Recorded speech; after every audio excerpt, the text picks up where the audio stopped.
اور یہ بھی بتانا چاہیے تھا کہ کس کے ساتھ ہماری مذاکرات ہو رہے ہیں اور کون کر رہا ہے. دیکھیے صوبائی حکومت کے پاس تو کوئی اختیار نہیں ہوتے کہ وہ ایک اور ملک سے مذاکرات کرے، کیونکہ آپ کو پتہ ہے کہ یہ فیڈریشن ہے اور یہاں پہ یہ فیڈرل گورنمنٹ نے مذاکرات ہونی تھی. لیکن جس طریقے سے کہا گیا یہ صحیح ہے کہ جو پچھلے 4 سال تھے اس سے تو ان چیزوں سے بالکل لاپرواہی برتی گئی اور یہ سمجھا نہیں گیا کہ ہمارے جو ہمسایہ ملک ہے جس میں 40 سال سے ایک جنگ لگی ہوئی ہے اور وہاں پہ بربریت ہو رہی ہے اور اس کے بدلے میں ہمارے ہاں بھی ہوتے رہتے ہیں، اس کا کوئی ازالہ ہو یا اس کی طرف کوئی توجہ دے. اور آپ کو یاد ہوگا کہ دوحہ مذاکرات میں ہم تو بغلے بجا رہے تھے کہ ہم نے امریکہ کو اور طالبان کو بٹا دیا اور امریکہ چلا گیا. ہم نے یہی نہیں سوچا کہ ہمارے لیے کیا بنے گا، ہمارا کیا بنے گا، کیونکہ بارڈر تو ہمارے ساتھ ہے اور یہ جتنے بھی مشکلات ہوں گے یہ ہمارے لیے اس سے زیادہ ہوں گے. تو آج آپ دیکھیں کہ وہ مشکلات ہمارے لیے بہت زیادہ ہو گئی ہے اور ابھی اس وقت تو ہمارے صوبے میں نہیں، اس میں زاہد خان صاحب یہ فرمائے گا کہ طالبان قیادت کے ساتھ مسئلہ کیا ہے. مطلب ہم ہر طرح کی مدد کر رہے ہیں، ہم اپنی کاسٹ کے اوپر ان کو چیزیں پہنچا رہے ہیں، ان کی ہر چیز کی جو ہے وہ دیکھی جا رہی ہے. وہ آپ لوگوں کا ظاہر ہے جب وفود جاتے رہے ہیں، آپ کی لیڈرشپ بھی جاتی رہی ہے، طالبان کو پرابلم کیا ہے؟ کیوں نہیں وہ ٹی ٹی پی کے خلاف کارروائی کرتے؟ طالبان آئے ہمارے کوئی وفود نہیں گئے، جن کے گئی ہیں یہ تو وہ بتا سکتے ہیں اور یہ بھی بتا سکتے ہیں کہ آپ کو مذاکرات کہاں سے آپ نے یہ تائید حاصل کی تھی، آپ نے اسمبلی میں یہ بات پیش کی تھی کہ ہم نے مذاکرات کرنے اور کس سطح پہ کرنا اور کیسے کرنا ہے. دیکھیے بدقسمتی اس ملک کا آپ یہ دیکھیں کہ 2 بڑے صوبوں میں جس کی حکومت ہے وہ تو زمان پارک میں بیٹھے ہیں، صبح و شام خبریں ادھر سے آ رہے ہیں. میں سیاسی بات نہیں کرنا چاہتا ہوں، لیکن ہمارے یہی اگر حکمرانوں کی یہی طریقہ ہے کہ جو اصلی مسائل ہے اس کی طرف توجہ نہ ہو تو پھر یہی ہوگا. مرکزی حکومت بھی اسی طرح کی کمزور ہے. سیدھی سی بات ہے کہ افغانستان میں جو طالبان جس کو ہم نے 40 سال پالا تھا اور جس کو ہم نے تخت کابل پہ بٹھایا، تو ہمیں اس سے بالکل کلیئر بات کرنی ہوگی کہ یہ جو ہماری دشمن ہے، پہلے تو کرزئی تھا یا اشرف غنی تھا، وہ تو ہندوستان کے سہارے ہمارے اوپر اٹیکس کر رہے تھے اور ان لوگوں کو استعمال کر رہے تھے. تو ابھی بتا دے کہ ابھی کون کر رہا ہے. اور وہ سرزمین جو افغانستان کا جس پہ آپ کو یاد ہوگا کہ ہمارے حکمران جو بھی تھے یہاں کہتے رہے کہ جی افغانستان میں تو کرزئی کی یا اشرف غنی کی تو صرف کابل تک محدود ہے، وہ آگے اس کی ہے نہیں. 70% پہ طالبان کا کنٹرول ہے.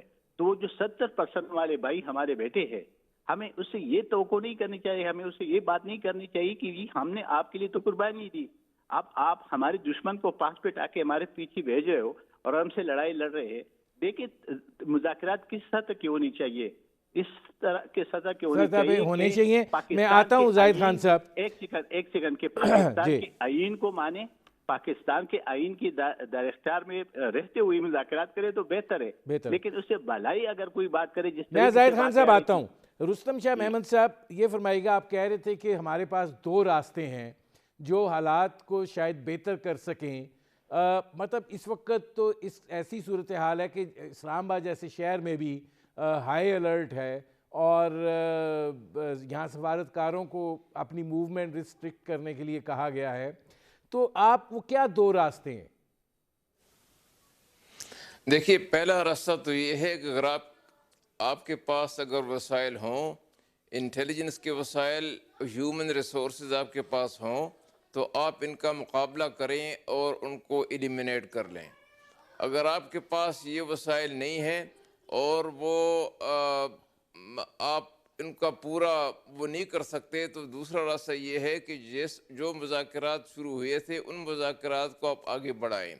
اگر ان کے ٹی ٹی پی کی میں بات کرتا ہوں، اگر ان کے 2-3 مطالبات تھے، ایک مطالبہ ان کا یہ تھا کہ ان کے قیدیوں کو رہائی دی جائے، دوسرا مطالبہ ان کو یہ تھا کہ ٹرائبل ایریا میں جو پرانا نظام ہے وہ بحال کیا جائے، اور تیسرا مطالبہ ان کا یہ تھا کہ جو مسنگ پرسن ہیں ان کا حساب کتاب دیا جائے. اب آپ کو معلوم ہے کہ جو مسنگ پرسنز ہیں اس میں تو حکومت کا عمل دخل کم ہے اور جو مقتدر حلقے ہیں ان کا اثر زیادہ ہے. تو ہمارے یہاں تو بدقسمتی سے پاور سینٹر زیادہ ہیں، اس لیے کوئی فیصلہ کرنے میں دشواری ہوتی ہے. اسیسمنٹ کرنے میں دشواری ہوتی ہے، رسپانس دینے میں بھی دشواری ہوتی ہے۔ اور یہ ہر جگہ پہ یہ دیکھا گیا ہے کہ جہاں پہ پاور سینٹر ایک نہیں بلکہ کئی ہوں تو یہ کنفیوژن پالیسی میں رہے گا۔ ہماری پالیسی جو ہے وہ کنٹراڈکشن کا شکار ہے۔ میں آپ کو مثال دیتا ہوں، آپ نے 2600 کلومیٹر سرحد پہ باڑ لگایا، اس پہ آپ نے $1 بلین یعنی 25,000 کروڑ روپے خرچ کیے۔ اس پروجیکٹ کی منظوری نہ تو قومی اسمبلی نے دی تھی اور نہ کابینہ نے دی تھی، لیکن یہ پیسہ خرچ کیا گیا۔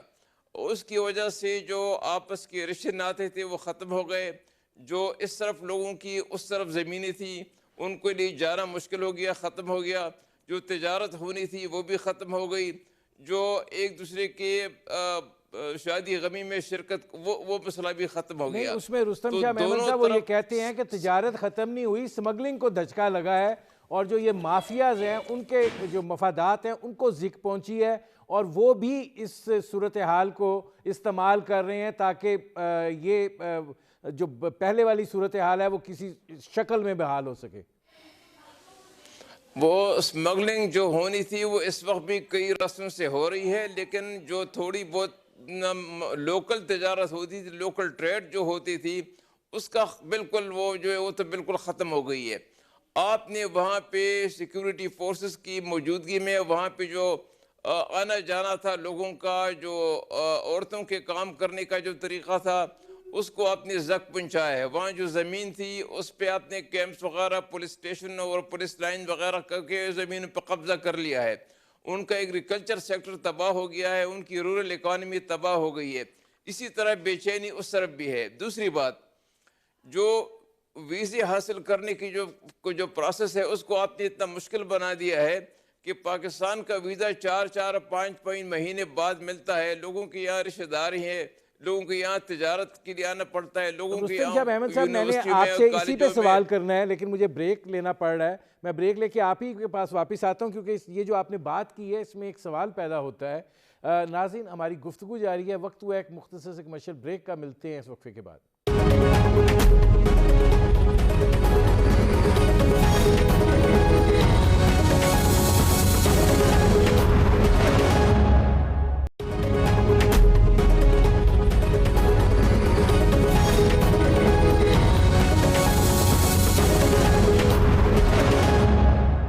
Welcome back. اب رستم شاہ محمد صاحب آپ کہہ رہے ہیں کہ ویزا کو مشکل بنا دیا ہے، مطلب دہشت گردی کے حوالے سے افغانستان کی سرزمین جتنے بدترین طریقے سے پاکستان کے خلاف استعمال ہوئی ہے، شاید اس کی مثال کہیں اور نہ ملے۔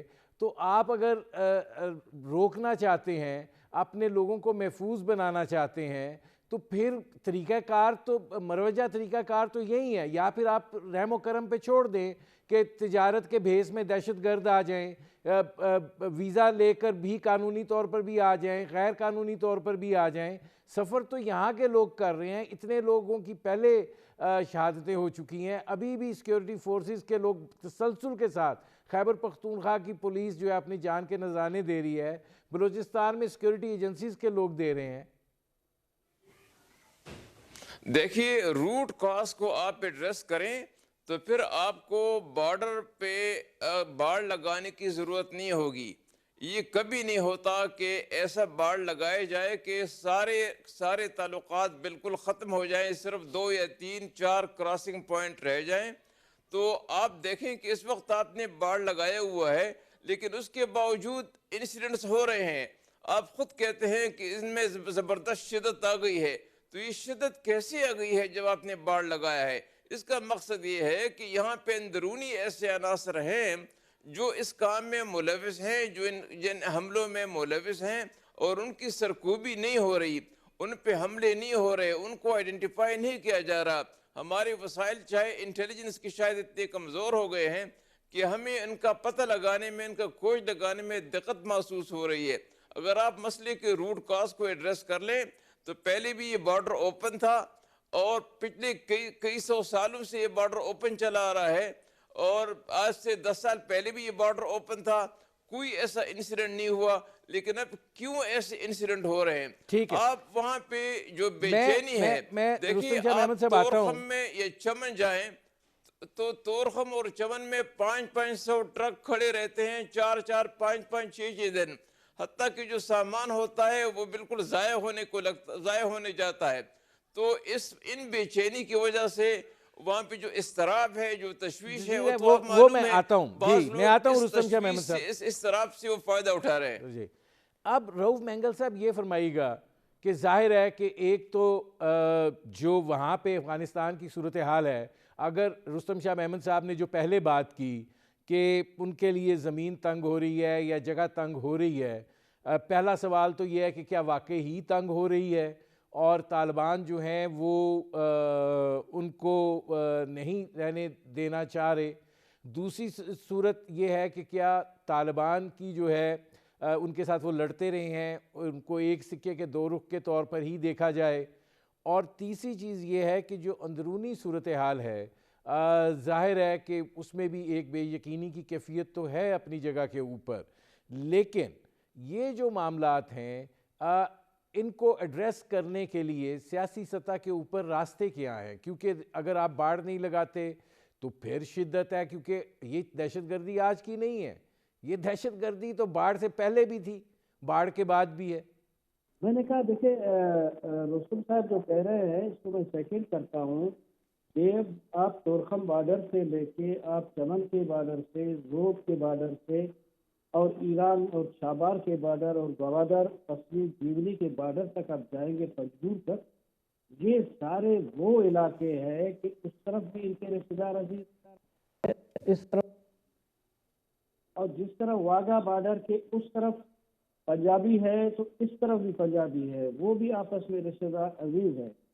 تو ابھی دنیا کے اندر لوگوں کو قید خانوں میں نہیں رکھا جاتا، لوگوں کو آزادی دی جاتی ہے، ذہنی آزادی، پسماندگی دور کرنے کی۔ ٹیکنالوجی کے اندر ان کو سامنے رہنا ہے۔ گلف کا آپ کو مثال دے دیں، اتنی جو 12 مملکتیں ہیں عربیوں کی، اور وہ بھی بنیادی طور پہ وہ قبائلی ہے، اور انہوں نے آپس کی جو ہے نا ٹریڈ یا آپس کی ویزا سسٹم یا آپس میں ان کی اتنے بڑے بارڈرز نہیں ہوتے ہیں، ایک ان کی جو ہے نا پاسپورٹ اور یا شناختی کارڈ کی کاپی ہوتی ہے، کام بولتے ہیں اس کو۔ زاہد خان صاحب یہ فرمائیے گا کہ خیبر پختونخوا کا مسئلہ اس لیے بھی زیادہ حساس ہو جاتا ہے کہ دونوں طرف جو ہے وہ روابط جو ہیں بہت مضبوط ہیں۔ آپ کو کیا لگتا ہے کہ جو انٹیلیجنس کا معاملہ ہے وہ کمزور ہے، گورننس کے جو ایشوز ہیں وہ ہیں، اور پھر چونکہ سی ٹی ڈی کو بڑے پیمانے پر آرگنائز کیا گیا تھا اور اس مقصد کے لیے کیا گیا تھا کہ وہ ایک فرنٹ لائن فورس کا کردار ادا کرے گی دہشت گردی کے خلاف جنگ میں، اس میں کمزوری آئی ہے، کیا وجہ بنی ہے؟ سب سے بڑی بات سی ٹی ڈی والوں کا تو بیچاروں کا جو ہمارے صوبے کا حال ہے وہ تو برا حال ہے۔ اب اس وقت ہمارے صوبے میں جو حکمران ہیں وہ تو میں نے آپ کو پہلے عرض کی کہ وہ تو اسلام آباد کی طرف دیکھ رہے کہ اس کو ہم کیسے قبضہ کر لیں۔ جہاں تک افغانستان کا اور ٹی ٹی پی کا تعلق ہے، دیکھیں یہ جو باڑ لگایا جس پہ اربوں روپے خرچ کیے، اس سے کوئی فائدہ تو نہیں ہوا، نقصان ہی ہوا، کیونکہ یہ آپ کے ہزاروں سال یہ لوگ آپس میں رشتے ہیں اور بارڈر کی طرف اس طرف کھل کے آتے جاتے تھے۔ اب آپ نے قدغن لگا دیا، ظاہر ہے کہ جہاں قدغن لگتے ہیں تو وہاں پہ حالات خراب ہو جاتے ہیں۔ دوسرا یہ کہ آپ نے بالکل بزنس والا حالات جو آپ کے افغانستان کے سے وہ بالکل آپ نے محدود کر دیا، اور اس طرف بھی اور اس طرف بھی آپ نے لڑائی کی۔ اس سے تو پہلے کرزئی کے اور اشرف غنی کیا تو بہتر تھا، ان سے تو پھر بھی آپ بزنس تو کرتے رہے۔ یہ تو آپ کے دوست ہیں، ان سے بیٹھ کر بات کیوں نہیں کرتے ہیں کہ جی جو ہماری دشمن آپ کے ہاں رہتے ہیں، چاہے وہ داعش ہے چاہے ٹی ٹی پی ہے، ٹی ٹی پی والے تو کہتے ہیں کہ جی ہم پاکستان کے اندر ہیں اور ہمارے یہاں پہ بہت ہمارے پاس اسلحہ ہے، ہم کئی سال تک لڑ سکتے ہیں۔ تو مجھے پھر بتا دیں، آپ والی بات آتی ہے کہ ہماری انٹیلیجنس ایجنسیاں کیا کر رہی ہے، ہمارے گڈ گورننس کی مسئلہ ہے یا ہمارے حکمرانوں کے آپس میں جو چلگس ہے صوبوں کے اور مرکز کے بیچ میں اس کا ہے، یا ہمارے اداروں کا ابھی بھی انوالومنٹ ہے؟ تو دیکھیں نا، یہ ساری چیزیں اگر ایک پلیٹ فارم پہ نہیں ہوں گے، ایک پیج پہ نہیں ہوگا تو یہ مسائل بڑھتے جائیں گے، یہ کم نہیں ہو سکتی ہے۔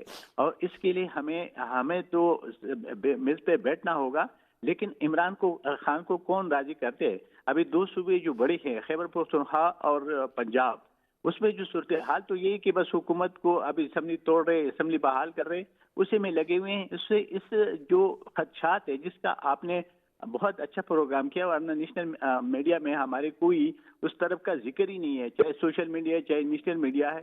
وہ تو اپنی اس میں لگے کہ زمان پارک میں ہو گیا، ادھر یہ ہو گیا، شہباز شریف نے یہ کہہ دیا، پلان نے وہ کہہ دیا. تو جو عوام کے مسائل ہے اس کی طرف تو ہم دیکھ ہی نہیں رہے. جس تباہی کی طرف ہم بڑھ رہے ہیں اور آگے جا رہے ہیں، تو یہ آپ کو 2008 سے 2004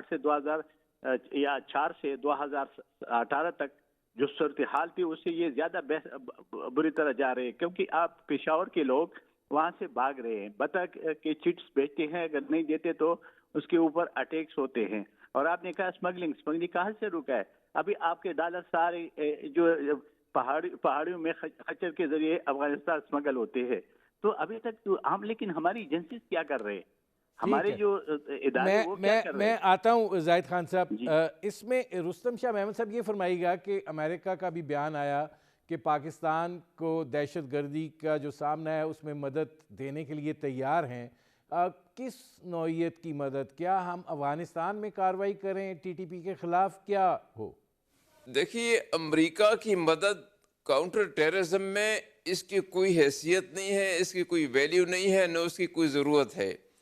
یہ ڈومیسٹک ایشوز ہیں، اس میں ایکسٹرنل سپورٹ آپ کو کس فارم میں چاہیے؟ یہاں تو جو بارڈر مینجمنٹ ہے اس کی یہ حالت ہے کہ یہاں بارڈر مینجمنٹ کو این ایل سی کے حوالے کیا گیا ہے، جو ایک ٹرانسپورٹ کمپنی ہے. بارڈر مینجمنٹ کی یہ حالت ہے کہ پانچ دن سینکڑوں ٹرکس کھڑے رہتے ہیں. بارڈر مینجمنٹ کی یہ حالت ہے کہ 4 مہینے آپ کو ویزے کا انتظار کرنا پڑتا ہے. بارڈر مینجمنٹ کی یہ حالت ہے کہ اس طرف کے لوگوں کی زمینیں اس طرف ہیں اور اس طرف لوگوں کی زمینیں اس طرف ہیں، ان کو آپ نے بالکل ایک دوسرے سے کٹ آف کر دیا ہے. ان مسائل میں امریکہ کوئی مدد نہیں کر سکتا. یہ آپ کے اپنے مسائل ہیں، آپ کو ان کو ایڈریس کرنا ہے، آپ کو ان کا حل نکالنا ہے. اس کے لیے آپ کی کسی ایکسٹرنل امداد کی کوئی ضرورت نہیں ہے. اچھا، اب رؤف مینگل صاحب یہ فرمائیے گا کہ ظاہر ہے اندرونی معاملات بھی ہیں، بیرونی چیزیں جو ہیں وہ عوامل اپنی جگہ کے اوپر ہیں، لیکن اب آپ کو لگتا ہے کہ ایک مرتبہ پھر ہم اسی جگہ پر پہنچ گئے ہیں اور وقت آ گیا ہے کہ جہاں سیاسی اور عسکری قیادت مل بیٹھے، نیشنل ایکشن پلان کو بھی ریوزٹ کیا جائے اور موجودہ صورتحال کے تناظر کے اندر کوئی ٹھوس فیصلے کیے جائیں کہ آگے کیسے بڑھنا ہے؟ اگر مذاکرات کرنے ہیں تو کیسے کرنے ہیں، اگر کارروائی کرنی ہے تو پھر الٹیمیٹ کارروائی ہو، تاکہ یہ جو ایک خوف اور دہشت کی فضا ہے یہ تو بہتر ہو. سر بالکل اس میں دو رائے نہیں ہے. گزارش یہ ہے کہ تمام جو مسائل ہے، تمام جو مشکلات ہے جو اس وقت ہو رہے ہیں، اس سے پہلے بھی کئی بار ہم نے، یا ہماری پارٹی کی موقف رہی ہے یا کسی بھی ذی شعور لوگوں کی، تجزیہ نگاروں کی، آپ جیسے سینئر صحافیوں کی بھی، کہ تمام معاملوں کو سر جوڑ کے نیک نیتی سے بیٹھ کے اس کا حل تلاش کیا جائے. دیکھیں، اگر ہم افغانستان کے اندر مداخلت کرتے ہیں تو وہ مداخلت کرے گا، ہم اگر ایران کے اندر مداخلت کرتے ہیں تو وہ کرے گا. تو ہم سارے معاملات اس طرح سے ہیں کہ ہم اپنی بھی تو جرم کا اعتراف کریں کہ ہم نے ایک بھائی چارے کی حیثیت سے، ایک دوست ہمسائے کی حیثیت سے اپنی ٹریڈ کو بڑھانے کے لیے، انسانوں کی جو ہے نا آج کل دنیا کتنی مختصر ہو چکی ہے ایک دوسرے سے ملنے ملاقات، تو جب ہمارے ٹریڈ آزاد ہوگی، ہم آزاد ہوں گے، یہ ملک ترقی کرے گا، لوگ ترقی کریں گے.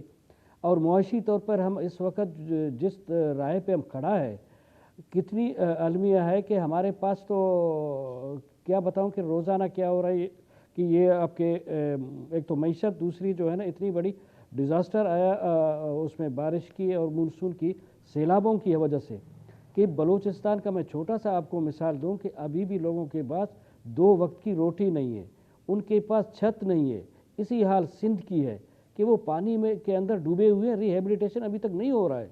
جب آپ کے پاس پیسے نہیں ہیں، آپ دنیا کے ساتھ رابطہ نہیں رکھیں گے، محبت نہیں رکھیں گے، تو ان تمام مسائل پہ آپ کیسے قابو کریں گے؟ تو بہترین حل یہی ہے کہ ریئل پولیٹیشنز کو، ریئل لیڈرشپ کو بٹھا کے یہ پاور، یہ اختیارات ان کے حوالے کر دے، وہ بیٹھ کے تمام معاملوں کا حل تلاش کریں گے. تاکہ عوام کی مینڈیٹ اس کے ساتھ ہو اور دیر پا حل جو ہے نا اس تمام معاملوں کا حل موجود ہے، دیر پا اس پہ فیصلے پہ۔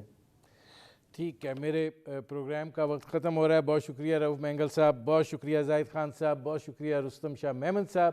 ناظرین، آپ نے ہمارے پینل کے شرکاء کی گفتگو سنی۔ یقیناً حالات جو ہیں اب وہ سنگین ہیں، دہشت گردی جو ہے وہ بڑھ چکی ہے اور ظاہر ہے کہ اس کا تدارک جو ہے اور وہ بھی مؤثر انداز میں وقت کی ایک اہم ترین ضرورت ہے۔ اس حوالے سے ہماری سیاسی قیادت کو بھی یکجا ہونا پڑے گا اور ہماری عسکری قیادت کے ساتھ بیٹھ کے اس معاملے کا ایک اثر نو جائزہ لینا پڑے گا اور ان عوامل کو جائزہ لینا پڑے گا جس کے نتیجے میں یہ دہشت گردی ایک مرتبہ پھر لوٹ کر آئی ہے، اور اس کا جس قدر جلدی تدارک ممکن ہو کیا جانا چاہیے۔ اجازت دیجیے، اللہ حافظ۔